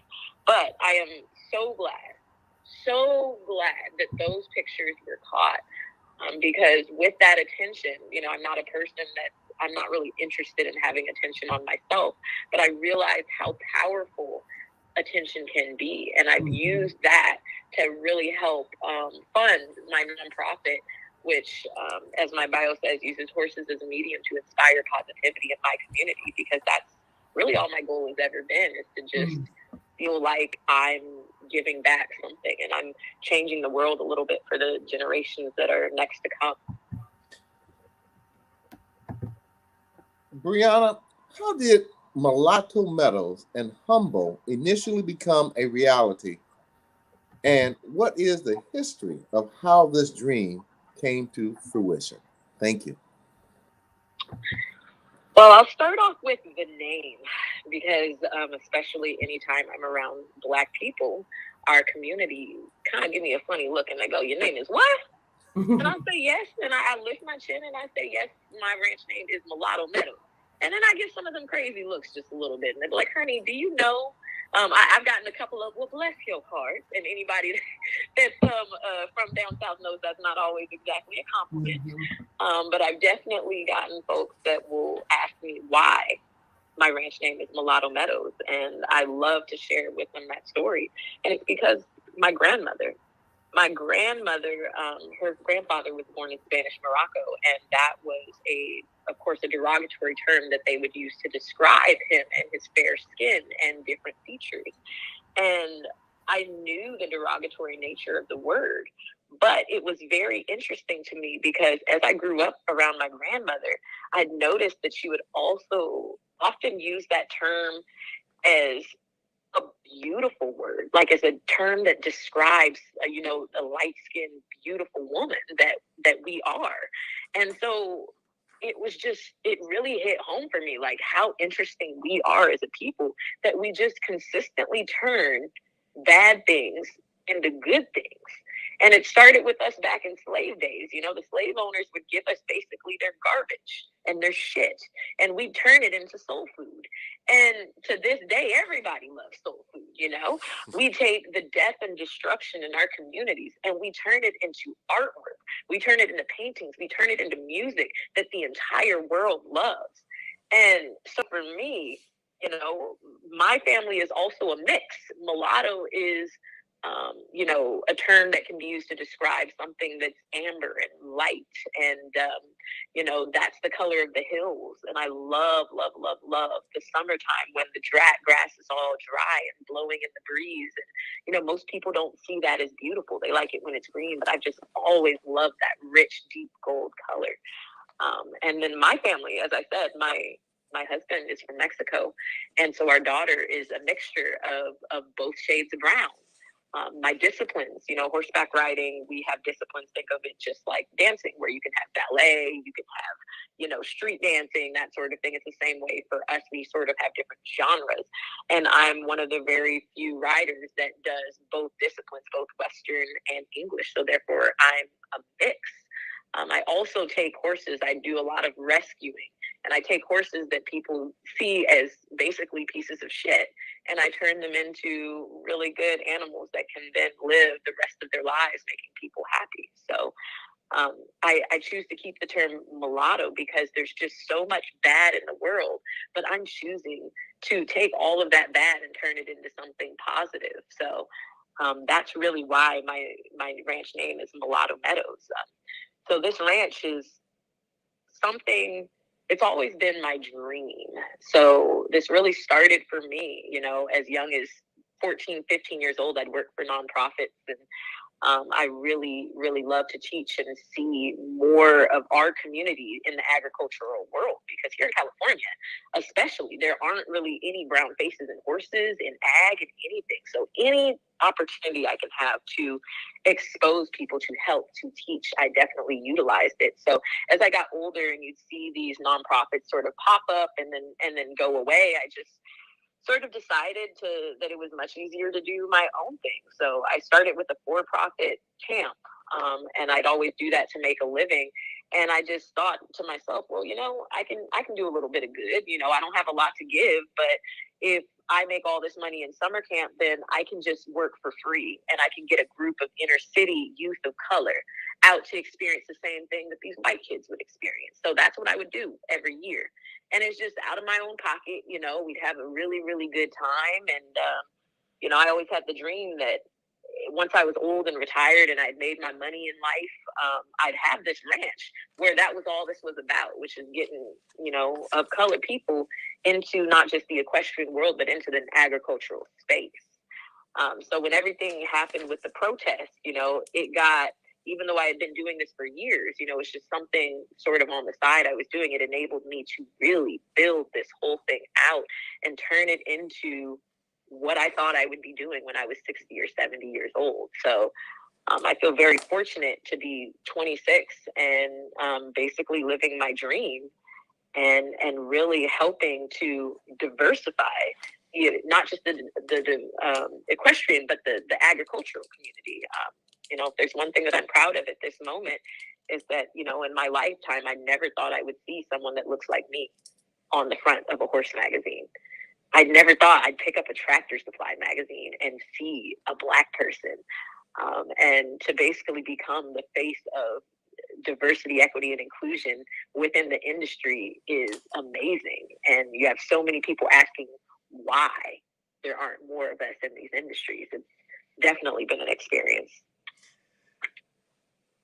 Brianna, this is one of the most expensive places to start a business, especially for a minority, and large animal care is particularly an expensive endeavor.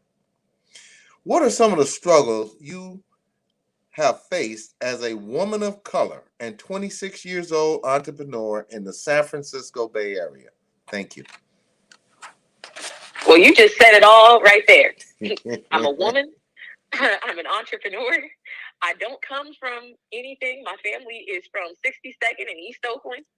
9-0, girl. 90th background. 90th and MacArthur. I'm sorry. 90th and MacArthur. There you go. So, I basically have had all the odds stacked up against me, and I still do. Money. Let me just go ahead and say money is the biggest thing. I'd say money and education, support is some of the biggest struggles that I face as a young woman. I like to think that I'm a fairly intelligent woman. I'm definitely not the most educated. I went to technical school to become a veterinary technician. And everything else I've just sort of had to learn on the fly. So I've been running my own business since I was 19 years old. And I've just tried to really learn from other people's mistakes, other nonprofits' mistakes that I've seen in the past. But I think the real big thing for me now, and problem that I'm still having is just support from our community. And getting to, even if there's money out there, for us that aren't educated or don't have family support or don't have the business school knowledge, we don't know how to get it. So here I am trying to do the meaningful work that I'm doing. And, you know, I'm in a better place than most people starting or growing a business. You know, I've had the attention of the world on me, and I've done every large magazine across the world, from Vanity Fair to Vogue and Der Spiegel. You know, I've had Bruce and Patty Springsteen calling my phone. I've got, you know, all of these people that want to help, that want to see me do well. But then you sit down and you say, okay, well, how do I make a decision about how to form this, go from a sole proprietor to an LLC? What is a sole proprietorship versus an LLC? Okay, well, I need to take funds. So how do I form a nonprofit? Oh, wait, I can't do that in time. So let's talk about what a fiscally sponsored project is.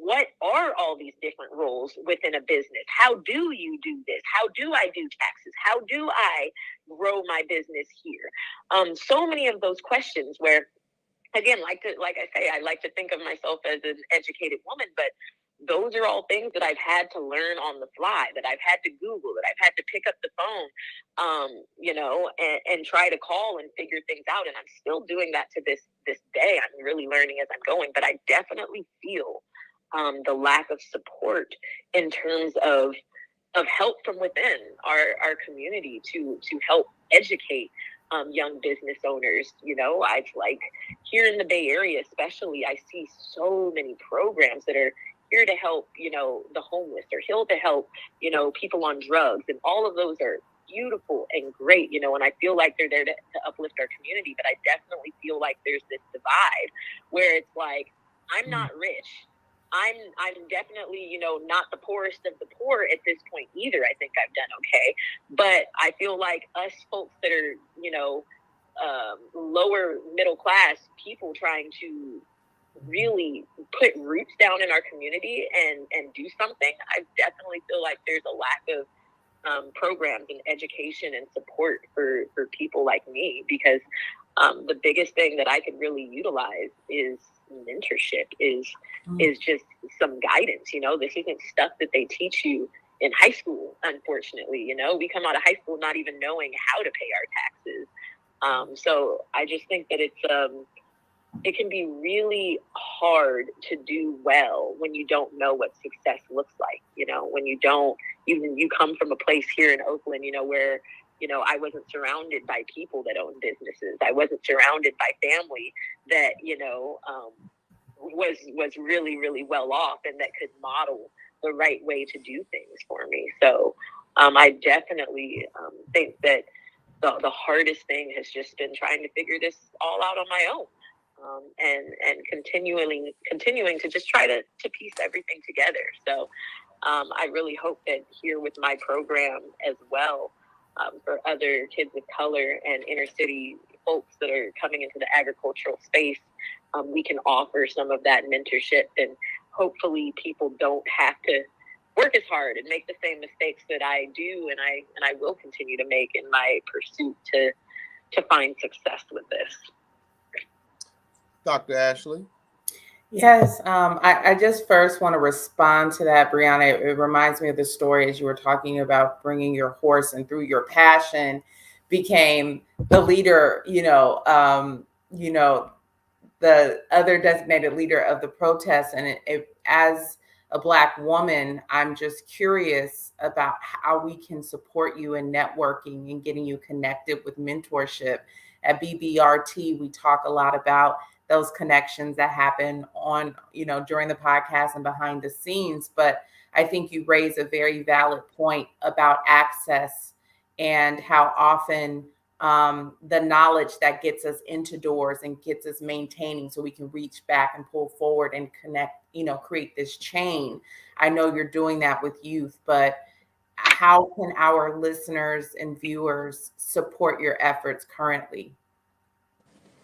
Yeah, that's a great question, and thank you so much for asking it. Yeah, I really, really need professional support at this moment, you know, because a lot of what I'm doing, well, pretty much all of what we're doing is volunteer based and based on donations and of that such, you know, and what we could really use right now, or what I can use personally, is a PR person. So I would love if we could have a PR person of color that can come in and help guide me in some of these things, because the one thing that's really hard and really scary is you know, a lot of people, when you're growing a business or you're doing these things, you're starting from the ground level going up. You know, you make a lot of mistakes and, you know, you learn from them. But I'm in a very unique position where I have the eyes of the entire world on me as I'm trying to grow and make those mistakes and learn from them, you know.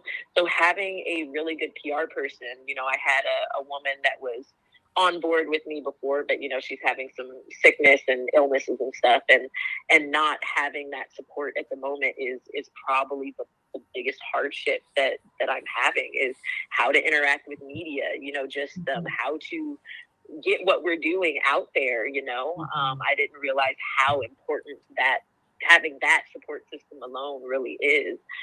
We also really need help with fundraising. So our fundraising efforts have basically almost been non-existent at this point, because none of us know how to fundraise. So it's been a lot of just sort of like trial and error, you know, and even for me, I didn't know people, there were professional fundraisers out there, you know. So we're at this point now where we would really like to hire a fundraiser to come on board with us and really help guide us in a campaign that's going to help, because we've done so well by ourselves, you know, just with what's coming through crowdsourcing and some smaller grants here or there, you know what I mean? But having the guidance to actually know the process to do that would be phenomenal. And then also having the support to for online things as well. So my social media, I've just learned, even though I'm a young person, how important social media is and what an impact that you can make with that. So I actually I'm fortunate enough that the brander that does the branding for Clif Bar and Clorox and some large companies like that is coming on board to really help support us with branding. But we need a social media person to come on board as well to really help us drive home everything like that, because I'm coming to find out how social media is really power at this point. And I realized that to make a difference in this community and to make a change in our communities, you need to have two things. You need to have power and you need to have money, first and foremost. So focusing on our basis and making sure that our feet are up under us and that we can get to those points there. If I can solidify all of that and make sure that my house is built on the nicest concrete slab you can get, that means I can work even harder to impact our communities and make that change that I want to see. Brianna, we are working with 7 minutes, and I want Dr. Ashley to get the last question off, but we want to ask you to come back to the show.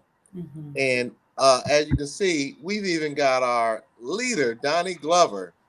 And I don't know if you can see the screen. You might not be able to, but audience, we need you. Mulatto Meadows needs a PR person to help guide this team. Who can assist? Dr. Ashley, since we are working with 7 minutes or less, and I believe I have some very important statement to make, and we want to try to finish on time today. But first, Brianna, I want to make sure you know we want you to come back. We want to hear. We have some more questions to ask you, and we understand you had a little bit of technical difficulties getting on. But Dr. Ashley, can you read off Brianna's information? So all audience out there, if you Google Mulatto Meadows and look at this sister on a horse with the people following behind her, it is one of the most inspiring things I've ever seen in my life. A Black woman leading the charge. Yes, absolutely. Brianna, we'd love for you to come back. We're putting, again, I want to announce your website, www.mulattomeadows.com. And I want to actually highlight just a couple of programs, but again, we want to hear more about it. But Humble in the City, Humble on the Ranch, these two programs, in I would say 30 seconds or less, can you talk about these two programs and how they impact Black and brown children in the community? Yeah, so I'll talk about our Humble in the City program very quickly first. This is, gosh, the most fun, I have to say. So we do lots of different things. Actually, we just had an event this last Friday. It's an annual event that we do with San Francisco Police Department in conjunction with Mercy Housing, as well as the Sunnydale Boys and Girls Club. Every year they have a community block party for Halloween. And the first year we were the Headless Horsemen. The second year it went over so well that they asked us to come back, and the theme was Wakanda. So I'm sitting here thinking, well, how in the heck do I make Wakanda themed costumes? Like, I'm not that creative. All I can do is ride a horse, you know? So I just thought to myself, I'm like, yeah, it's great when horses come to the community. A lot of times we use them as incentives. So like in the Sunnydale, they'll do cleanup days and they have a hard time getting the community to get involved. Well, we can say, hey, if you pick up a bag of garbage, you get to interact with the horses. All of a sudden, everybody's coming out their house. Everybody wants to come do what it is, you know? So they're amazing in terms of incentive. But also I realized this was a way for me to engage with so many poor people in the community. So I called Oakland School for the Arts, and I realized, I was like, oh my gosh, they had an amazing theater department. Then that includes a fashion design department, a visual arts department, and then a production design department. So I said, how cool would it be? Like, let's use horses as a canvas to show off and bring up our community. You know, this isn't about me. This is about the whole community. So how do we get community involved? So Oakland School for the Arts, these kids came out to our ranch and they measured and they sketched designs, and they basically pitched to me and our team all these different designs that we got to choose from in terms of costumes and stuff like that. And then they sewed them, they made them, and we got San Francisco Police Department blocked off an entire street. And we turned it into like a movie production set. And we had all of these talented kids that are artists dressing us, painting the horses. And they came up with these gorgeous Afrocentric costumes that we then paraded for this community block party. And we got police escorted around to the Sunnydale and the city for the community. And, you know, the kids, they have this for their portfolios. It was covered by, you know, newspapers. You know, some of these kids are kids that are going on to, like, you know, do some designs for some famous artists and stuff like that because their work is getting seen.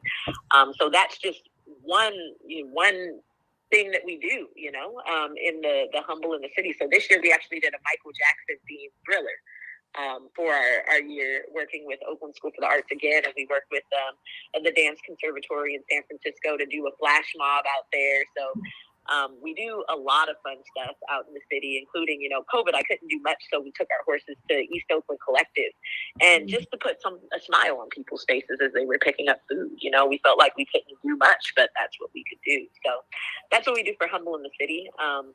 Humble on the Ranch, what we're working on right now is, you know, it's hard. It's hard to find money. It's hard to build infrastructure. And I was getting really, really burnt out trying to figure out how to get enough money to hire staff, how to work enough to make the program bigger because so many people wanted to be involved. And then I just really realized I need to take my own advice. And I'm always telling people to just stay in their lane. Stay in your lane. Do what you do, boo-boo. You know, if you're an actor, you don't need to be a politician. If you're a doctor, you don't need to be a lawyer. Just do what you do it well, and try to give back a little bit. So I'm a horse person.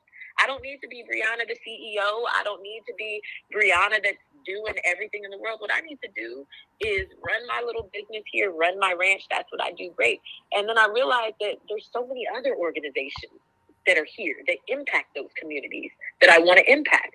They have the funding, they have the grant writers, they have the staff. So all I needed to actually do is to link up with them.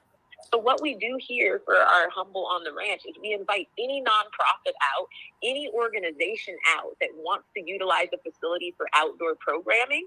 And we say, you can come here and run your outdoor programming and we can add horses onto it. So what that means for us is, like, our biggest partner is East Bay Agency for Children. They serve over 9,000 youth throughout the East Bay. They have a huge trauma therapy program. So, like, if they wanted to come and run their trauma therapy program here, they could run it Tuesday, Thursday, and let's say their trauma therapy or their sessions are around communication. Well, then I might get my horses and say, hey, we're going to sit down with your staff and we're going to find exercises that work around whatever curriculum you're doing there. This enables me to work with any and all nonprofits that work that do anything outdoors and that serve our communities. And that keeps me from having to grow larger and build infrastructure as well. So it enables us to basically hit every industry there is out there. We can hit jobs. We can hit the criminal justice system. We're looking into actually working with some of the juvenile delinquents in our county. It allows us to hit mental health, disabilities, all of those sorts of things without having to build a crazy amount of infrastructure. So that's really what our programming is going to be looking like going forward through wintertime through next year. Brianna, we are at 6:01, so we've come to the end of the show. We would love to invite you back now that we're going to work out the technical difficulty. But we want to thank you for coming on today, and look at your schedule. And I will call Adrian and get you back on the show, because we need to hear some of these great things that you're doing that Black kids, boys and girls, will not have the opportunity to even see, touch, and interact with a horse that could change a life. Thank you, Brianna Noble. Thank you for having me. Yes, we are going, and you look at your schedule. We're going to talk to Adrian, and we want to have you back because there was a ton of questions we had to ask, okay? All right, sounds good. And as we conclude today's show, we're going to go over a few extra minutes, but the Black Business Roundtable has just become a member of the Oakland African American Chamber of Commerce. And part of that being a member of the Oakland African American Chamber of Commerce, we're going to be offering spots on the show where we give a discount for those who choose to become a sponsor of the show. Tomorrow, Black Business Roundtable is going to be one of several businesses that will be interviewed through a program through Salesforce and will be aired on K-Ron TV. That's a national TV spot, and we're going to be offering the same thing to those businesses, Black, white, and other, as long as your money is green. But we want to further the message of what Black Business Roundtable is all about, and it's about creating an infrastructure, an economic infrastructure that will start lifting Black businesses up, getting the word out, what your services are, doctors, lawyers, Mulatto Meadows. So we look forward to you watching us tomorrow on K-Ron while we introduce ourselves, and as a new member of the Oakland African American Chamber of Commerce, President Kathy Adams. So stay tuned as the Black Business Roundtable grows under the BlackUSA.news.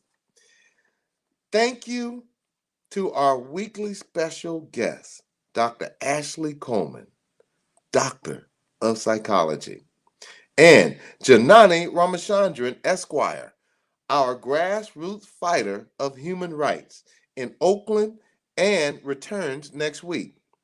See more of Janani at janani4ca.com or on Instagram at janani4ca.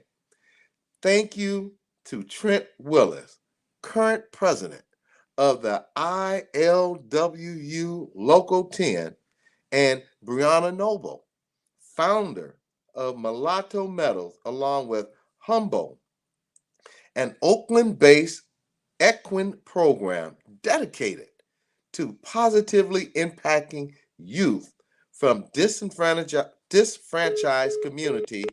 Please support and donate. Thank you for her website is mulattomeadows.com. Thank you all for your appearance on the show today, and we hope that you will come back and continue to educate our growing audience in the future. A special shout out to Doni Glover, my man Doni, the man who started this whole thing, BlackUSA.news, and current sponsor, Magnolia Engineering and Construction.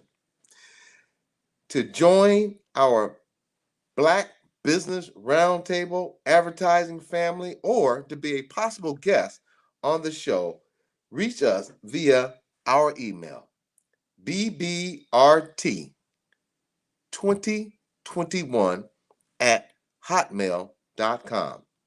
We also have a network of shows hosted by Doni Glover, such as Chap Friends on Mondays. And once again, Party Marty on Tuesday. Every time I say Party Marty, I just want to start rocking back and forth. Party Marty's on Tuesday. SISTABIZ with Nicole and Tamara on Wednesday.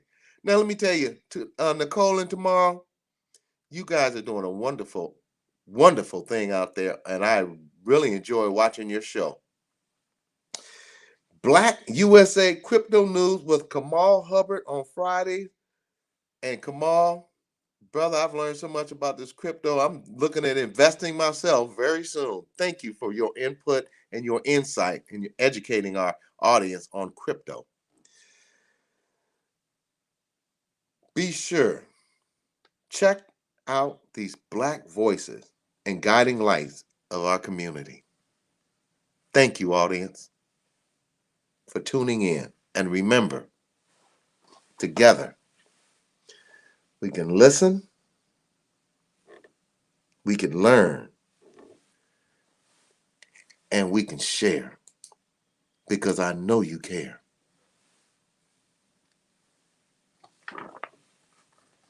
This is Doug Blacksher of the Black Business Roundtable.